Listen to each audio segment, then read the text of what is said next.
దేశానికి ఎంతో కీలకమైన కాశ్మీర్లో ఇటీవల ఎన్నికలు నిర్వహించి ప్రజాస్వామ్యాన్ని కాపాడారు. ఉగ్రవాదాన్ని నిర్మూలించి గత 3 ఏళ్లుగా ప్రశాంత వాతావరణంలో అభివృద్ధికి శ్రీకారం చుట్టారు. అలాంటి సమయంలో ఇలా జరగడం చాలా బాధాకరమని సీఎం చంద్రబాబు అన్నారు. ఒక అత్యంత బాధాకరమైన సంఘటన ఏదైతే పహల్గామ్లో జరిగినటువంటి టెర్రరిస్ట్ కాల్పులు భారతదేశం మొత్తం షాక్కు గురి చేసింది. ప్రపంచాన్ని కదిలించే పరిస్థితి తీసుకొచ్చింది. అతి దారుణంగా విహారయాత్రకు పోయినటువంటి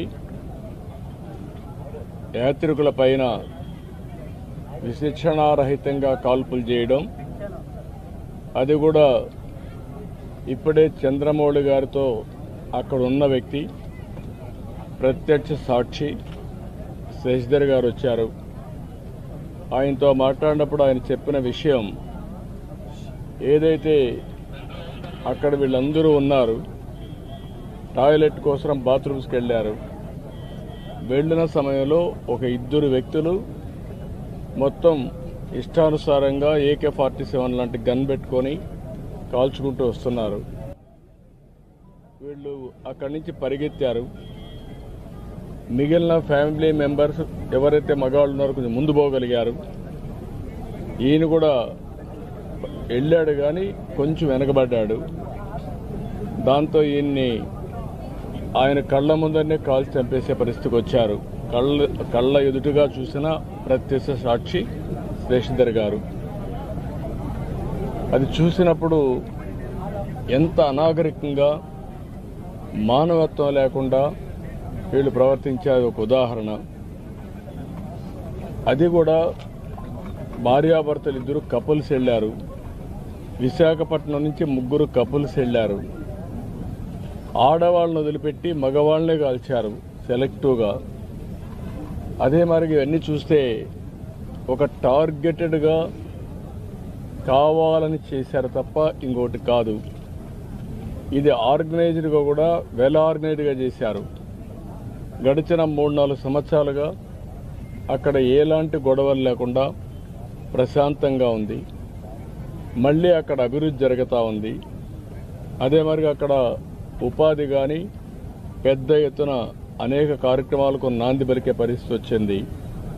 కాశ్మీర్ అంటే భారతదేశంలో ప్రతి ఒక్కరికి కూడా ఒక అనుసంధానం ఉంది. ఇది ఒక సుందరమైన ప్రాంతం, మన దేశంలో అత్యంత ముఖ్యమైన ప్రాంతం అనే అభిప్రాయం అందరిలో ఉంది. అలాంటి దగ్గర ఇటీవల ఎలక్షన్ చేయడం, ప్రజాస్వామ్యాన్ని కూడా పునరుద్ధరించడం, టెర్రరిస్టుల్ని పూర్తిగా నిర్మూలించి టెర్రరిజాన్ని నిర్మూలించి ఈరోజు అభివృద్ధికి శ్రీకారం చుట్టే పరిస్థితి వచ్చింది. అలాంటి సమయంలో ఇలాంటి సంఘటన జరగడం చాలా బాధాకరం. దీన్ని భారతదేశంలో ఉండే ప్రతి ఒక్కరు కూడా తీవ్రంగా ఖండించాల్సిన అవసరం ఉంది. ఇలాంటి టెర్రరిస్టులు భారతదేశాన్ని ఏమీ చేయలేవు. భారతదేశంలో ఒక సుస్థిరమైన ప్రభుత్వం ఉంది, సమర్థవంతమైన నాయకత్వం ఉంది, ధీటుగా ఎదుర్కొనే శక్తి సామర్థ్యాలు కలిగిన ప్రభుత్వం. అలాంటి కేంద్ర ప్రభుత్వంలో ఉండే ఈ ప్రభుత్వం మీద ఇలాంటి చిన్న సంఘటనలతో ఏదో కావాలని డిస్ట్రాక్ట్ చేయాలని ప్రయత్నం చేయడం, ఇది వాళ్ళ అవివేకం తప్ప ఇంకోటి కాదు. ఏది ఏమైనా ఇలాంటి క్లిష్ట పరిస్థితులు వచ్చినప్పుడు దేశం అంతా కూడా సమైక్యంగా నిలబడాల్సిన అవసరం ఉంది. అందరం కూడా నరేంద్ర మోడీ గారి యొక్క నాయకత్వం కింద సెంట్రల్ గవర్నమెంట్ చేసే ప్రతి ఒక్క కార్యక్రమానికి మనం సంఘీభావాన్ని తెలియజేయాల్సిన అవసరం ఉంది. ఇది దేశ సుస్థిరతకు సంబంధించిన విషయం.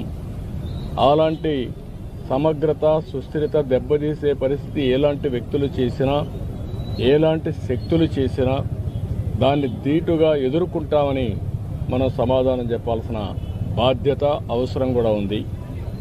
అందుకే ఈరోజు దేశం అంతా కూడా ఎవరైతే చనిపోయారో చాలా బాధేస్తుంది. వాళ్ళని మళ్ళీ తిరిగి తేలేం. మన రాష్ట్రంలో 2 పోగొట్టుకున్నాం. ఇక్కడే చంద్రమౌళి, అదే మరిగా మధుసూదన్ కాబల్లో, వీళ్ళిద్దరూ కూడా మధుసూదన్ అయితే ఒక ఐటీ ప్రొఫెషనల్, ఈయనైతే ఎస్బీఐలో పనిచేసి రిటైర్ అయ్యి నాగమణి ఆయన వైఫ్తో కూడా కలిసి 3 కపుల్స్ వెళ్ళారు. వాళ్ళ బాధ చూసినప్పుడు ఎవరైతే ఆయన సిస్టర్లో ఇప్పుడు చూసాం, కుటుంబం కుంగిపోయే పరిస్థితికి వచ్చారు. ఏది ఏమైనా ఇలాంటి సమయంలో ప్రజల్లో చైతన్యం తేవలసిన బాధ్యత మనందరిపైన ఉంది. అందరం కూడా ఒకే మాటపై నిలబడాల్సిన అవసరం ఉంది. ప్రధానమంత్రి చేసే ప్రతి ఒక్క కార్యక్రమానికి సంఘీభావాన్ని తెలియజేయడమే కాకుండా మనం అందరం కూడా ఆయనకు పూర్తి సహకారాన్ని అందించాల్సిన అవసరం ఉంది. ఇది జరగాలంటే ప్రతి ఒక్క దగ్గర చైతన్యం తీసుకురావాల్సిన బాధ్యత మన పైన ఉంది. అక్కడక్కడ టెర్రరిస్టులు చూస్తున్నాం. వీళ్ళ ఇష్ట ప్రకారం ఇన్ఫిల్టర్ అయ్యే ప్రమాదం కూడా ఉంటుంది. కాబట్టి బార్డర్లో జాగ్రత్తగా ఉండాలి. ఎప్పటికప్పుడు ఏదైనా డౌట్స్ ఉంటే అలాంటి వ్యక్తులపైన మనం కూడా నిఘా వేయాల్సిన బాధ్యత కూడా ఉంటుంది. ఇవన్నీ చేయడం కోసం మనం అందరం మళ్ళీ సంఘీభావాన్ని తెలియజేస్తూనే సమగ్రతను కాపాడుకునే బాధ్యత తీసుకురావాలని ఈరోజు మేమందరం కూడా ప్రజాప్రతినిధులు ఇక్కడికి వచ్చాం. తప్పకుండా ఆ కుటుంబాలకు అండగా ఉంటాం. అందుకే ఆంధ్రప్రదేశ్ ప్రభుత్వం తరపున ఆ కుటుంబానికి ఇద్దరికి కూడా 10 లక్షల రూపాయల ఆర్థిక సహాయం కూడా చేస్తాం. ఎందుకంటే ఒక సంఘీభావాన్ని తెలియజేస్తూ